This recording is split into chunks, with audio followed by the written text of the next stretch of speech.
I'm coming in for an intro for today's video. Today's officially the first day of the community-wide working through of 100 days of less hustle, more Jesus. And it's a devotional.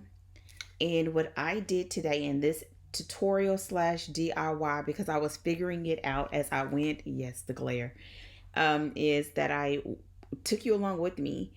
Everything from getting the pages from out of the book, getting the disc. The only thing I did not do was these paper clip fabric bookmarks, but there's plenty of tutorials on that. I'm still trying to figure out how to get them the way that I like them, but I just wanted some in here to mark where I won't have particular passages maybe that I actually want to journal in my Bible. And so anyways, that's what this video is about. And what I want to do is let me grab another one that I haven't done this to so that you can see the difference. This is the way that the spine was originally. This is the 100 Days of Bible Promises. And so this was the original. This is what I did today. And yeah, I'll look forward to just kind of sharing with you what I've done. You know, if you have any questions, ask, because this was something that I saw another tutorial, and I'm going to put her information below if I can find it. I know I should be able to do it because she did it with the Bible. And I thought, wow, that'd be really great for me to do it with my own devotional instead of taking it to a store and having them do it. And I'm still not against that, but I just wanted to try to do it on my own because I want to be able to add paper to it. That's one of the downsides, I believe, of some of these. They're called journals, but they may not have a lot of journaling room. And when I journal, I usually like to also do some studying if I am not the one that wrote the devotional, so that I can ensure that I get from scripture what they got from the scriptures. So you know what I mean? Like, you want to make sure you get what they got, and then you journal based on what you got. So sometimes that means that I want to add paper to it. And so that's what I want to be able to do with this. I don't expect to do it all the time, but I expect to do it enough that it was worth me taking the time out today. So one last thing, because this is a DIY-ish video, I am discovering things as I go along. So if you plan to do this, I strongly suggest that you watch the entire video from beginning to end, because there are a couple of things that I figured out how to do it faster towards the end, but I did not cut all of them out because I was doing other things at the same time, and you would have maybe missed a vital area.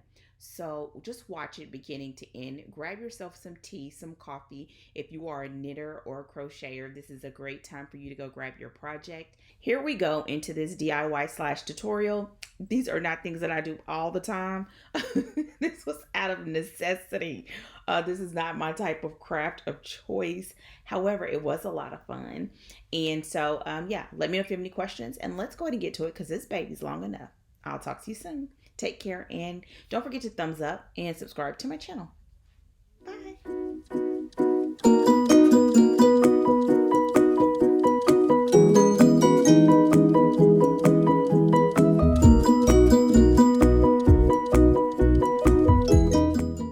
So what I did is I went through and I tabbed all the different places in the book where I saw some thread. And here we go.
tried the overhead view and I'm not sure if it picked up, so I'm gonna do it this way.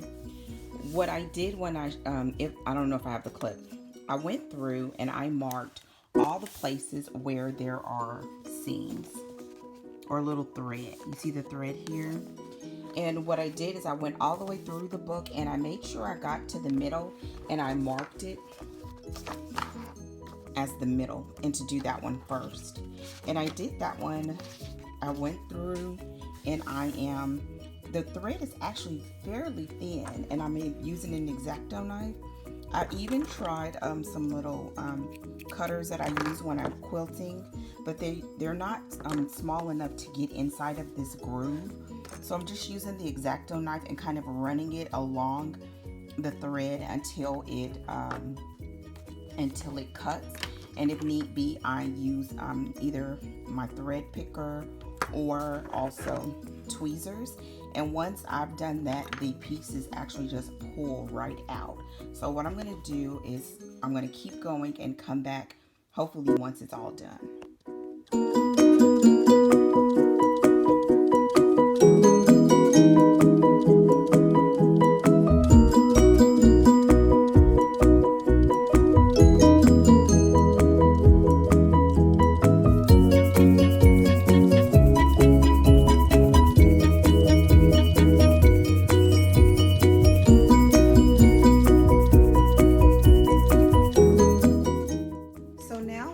Doing is, it looks like I got all of the ones that were strictly in place by the thread, and I see that I now have this last little bit left, and I believe it must be connected directly to this piece of cardboard. I don't know, there we go, a piece of cardboard or something that's off in there.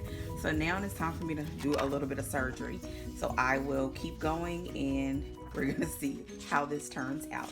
My goal though is to get all of the pages out, of course, but I want to save this so that I can be able to use those to make some tabs. So there's that one, and then there is this one, and then of course the rest of the pages that go with the devotional. So here I go.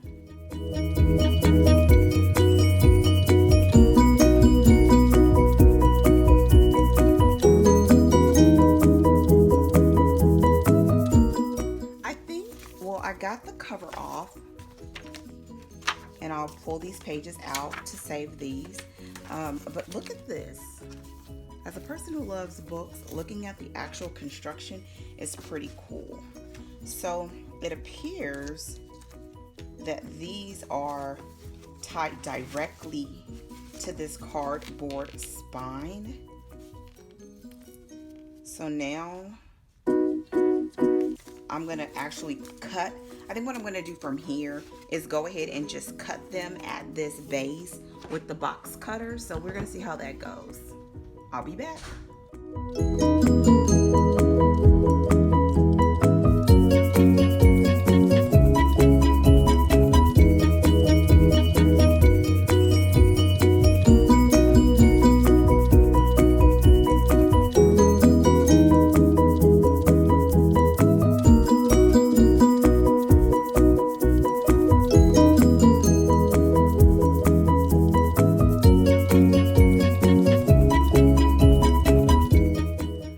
So now I'm at the part that's going to be slightly confusing for me, and I don't know exactly how I'm going to do it.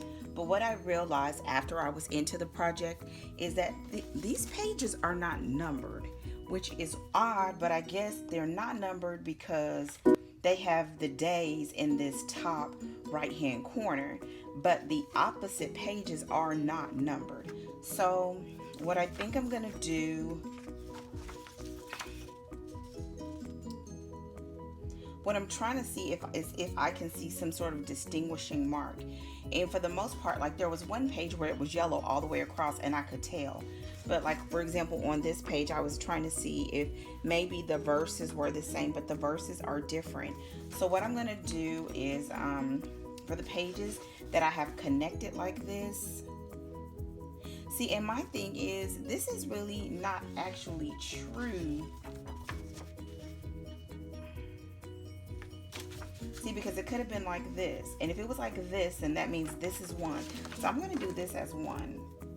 Goodness, I could be doing this all wrong when it's time, but it's whatever. 4. And I think this one is 5. And then it means this. Oh, this is 6. This is what I mean by distinguishing mark. Look at this. See that? So I could tell that that was 6. So I'm going to go ahead. I'm going to, this is the front page. And what I'm going to do is put you back on time lapse, and then I'm going to keep going.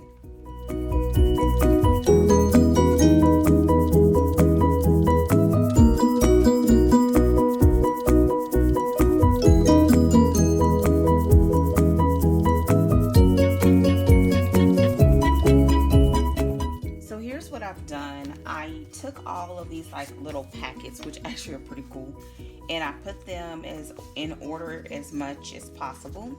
And then what I'm going to do is go through each one of the packets and mark the pages that I'm sure of, like I did here, and then I'll go through and cut them.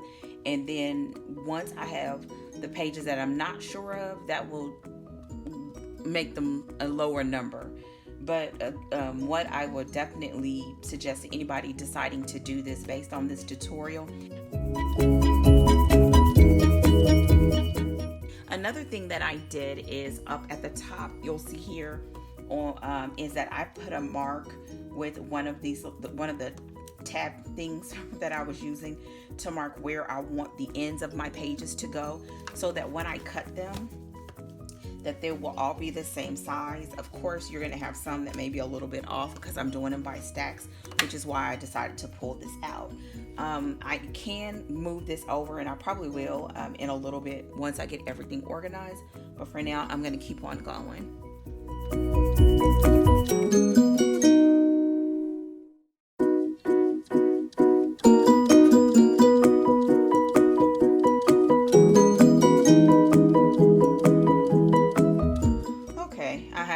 Mini genius moment. So if I get totally thrown off, I think this will work. If this is 3, then when you flip the page, that has to be 4. That must be 4.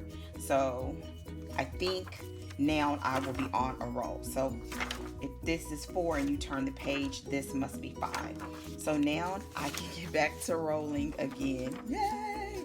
So let's get this party started. However, I would really like for this to have page numbers on every single page, because I'm one of those people that when I have certain notes and I make connections between days, or where I place a particular note, I like to put the page number. I guess because you have it numbered by days, you could use that, but each day covers 2 pages. So I think that would have been really cool to have, but it's neither here nor there. Let's keep going.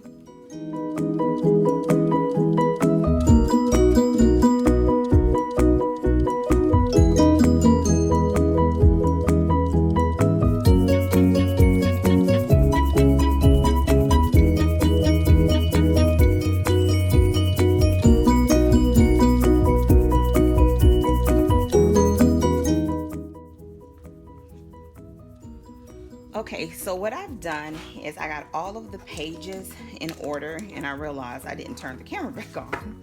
I have all the pages in order. I do have a chunk of them where I just cut it wrong, and it made me super sad. But it means that I can't find them. That when I get ready to punch holes in it, it's gonna go through the words. And for right now, I'm just gonna have to let it be, because I don't know what else to do with that.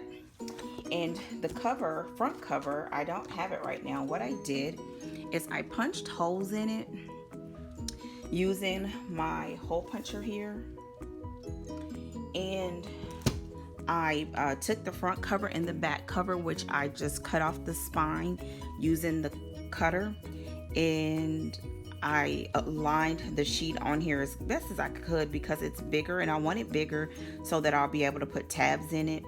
And what I could do is actually lower it, but it's fine. And I put little dots in here to show me where to punch the holes. Now what I'm gonna do pardon my workspace, is I'm going to use this crocodile and punch holes, hopefully through here. I'm sorry, through here, and then just cut into there so that I can make a cover. So let's see if this is going to work. Okay, and I just got to really take my time. Actually, what I'm going to do is take this sheet out because I could have used one of the extras, but I didn't. I only marked the top one.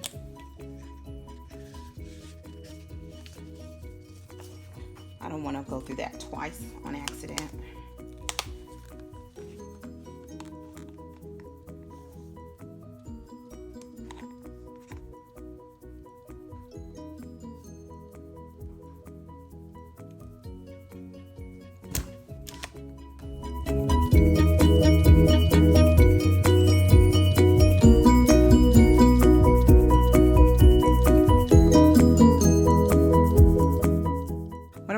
I'm going to cut into these spaces.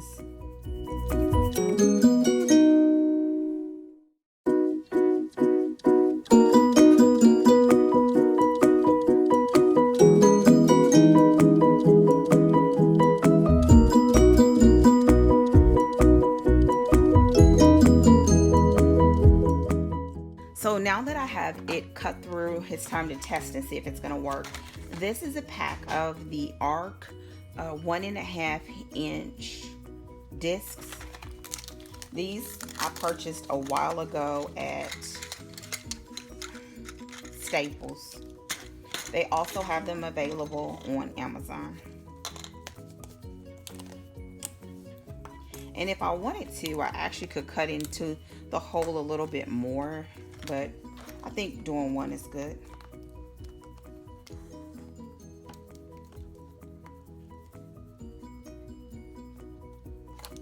I'm going to test one of the inner ones.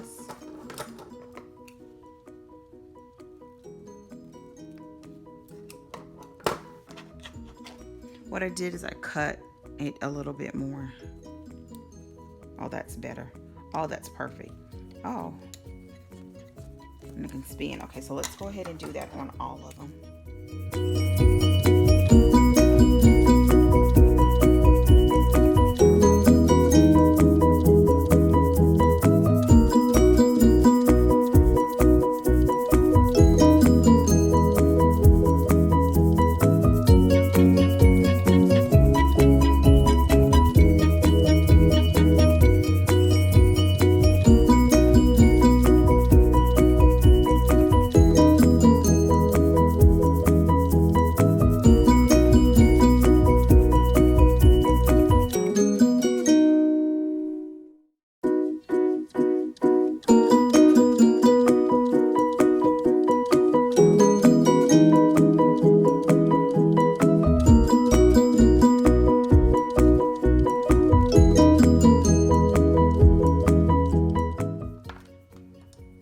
The next thing that I need to do is go ahead and punch holes. Oh, these are nice and thick. Need to go ahead and punch holes in the papers.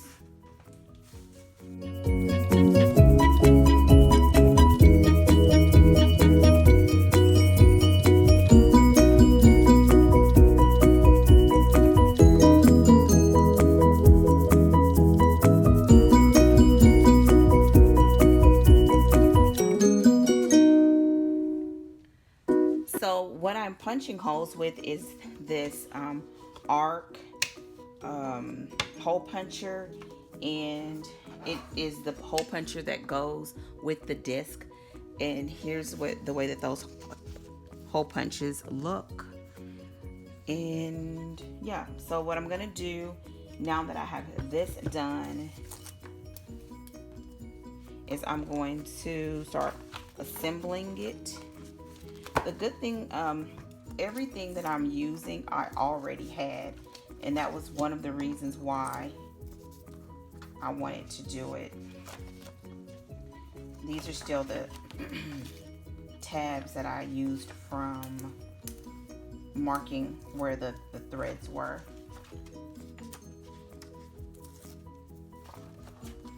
And the really cool part about using this system is you can rearrange pages, you can add pages, and they have different size. Like I know of 2 size rings. This is a larger size, and I did that intentionally because I want to put extra paper in here.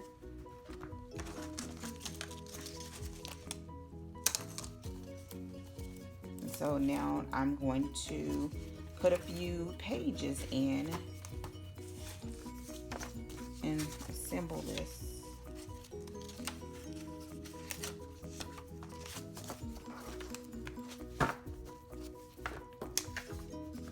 Front page, the cover page, and the back page. And I didn't put holes in these because I'm going to make these into marks. And yeah, so now I'm going to go ahead and start assembling it.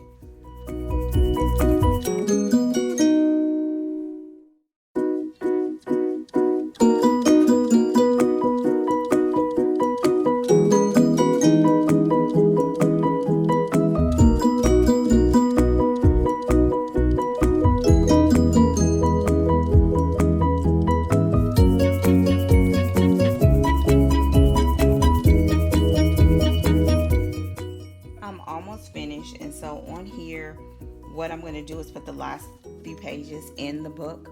One of the things about the ARC system, and the other tutorial that I looked at, I think she had a happy planner. I don't have one of those, but it looks to be that they're the same. There's also the Martha Stewart brand, and I don't know if they make it anymore, but the disc and the hole punch and all of that seem to be very, very similar. And so what you do is I'm going to just align I hope you can see it, align the openings with the disc, and then you just pop them in. When I first looked at using this system before I purchased the hole punch and everything, because that is a small little investment, but I use this quite a bit, I was concerned that they would slide out because they pop in so easily, but they really don't. They have a really good snug fit. And now I'm going to add the back cover, which will be a tad bit tighter because it's thicker. And I may need to go in on these and cut it just a tad bit more so that it can move. I'm going to test it out for a little bit. The good thing about doing it yourself too is that you can always go back in and make adjustments. So these are the largest rings that I know of. They have the smaller ones, but I wanted this so that I can and it'll start opening and closing a lot easier once you use it more, and it kind of get, some of them I cut a little short by accident, but I looked at it and I can still read it. I was thinking about how to fix it, but the cool thing about this is that you will be able to lay it flat and work like this. It wouldn't be, of course, difficult to do full page designs if that's something that you want to do. I doubt that I do that with this. The other thing that makes this beneficial is you can take out an individual page, work on it, take it with you on the go, etc. And then you can come back home and pop it right back into place. And yeah, so, and once you get to the middle, it's pretty good. So I think what I need to do, what was making that a little more difficult to turn, is because of the covers. This is, I'll just have to put my hand under it and do the cover on its own, because the cover is a little bit thicker. I think I'm going to go ahead and cut it just a little bit more. So if you have any comments, questions, or concerns, put them in the comment section. I'm just about done with this.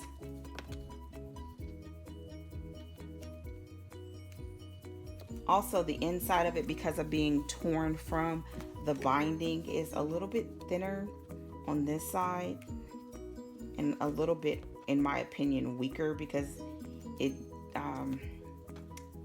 tore into the cardboard part of it.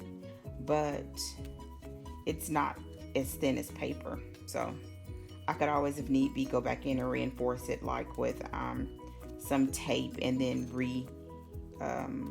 establish the holes, the hole punches. Okay.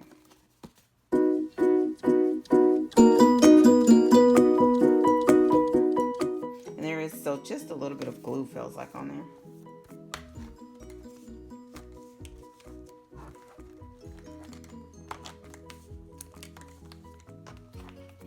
This is a very interesting texture on this cover.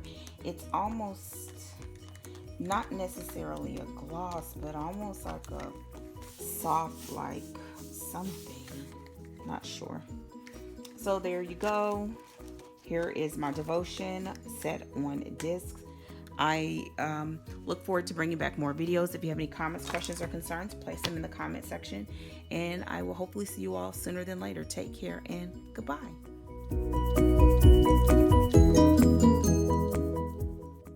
So if you made it this far, I want to tell you a couple of things that I would recommend if you are going to try to do this. Number one is to know, unlike your girl, that the pages on the devotional are not numbered. And I can show you in the another one, they're not numbered. So you just have the page number that's on the right hand side. And so as you see in the video, I realize that, for example, here, if this page is 13, when you turn the page, it would be 14. And you just have to envision that on your cut edge is the left hand side of your page, so that you know what order you're going in. So that's number one. Number two, just don't rush it, because there was a part when I was cutting that I just wasn't paying attention. And I know the rules, measure twice, cut once, but I didn't. And so just take your time, get yourself some tea, coffee, whatever, put on music, which is what I did, and just enjoy the time. And I think you get to take this even a step further and use this as a time of just reflection and meditation, whether it's on, what you've read. What I was thinking about a lot was just as you go into this 100 days of less hustle, more Jesus, like, what does that mean to me? And this week was a hustle kind of week for me. It was very, very busy, and stopping and doing this made me slow down. And just even the concept of trying to figure it out made me slow down a little bit.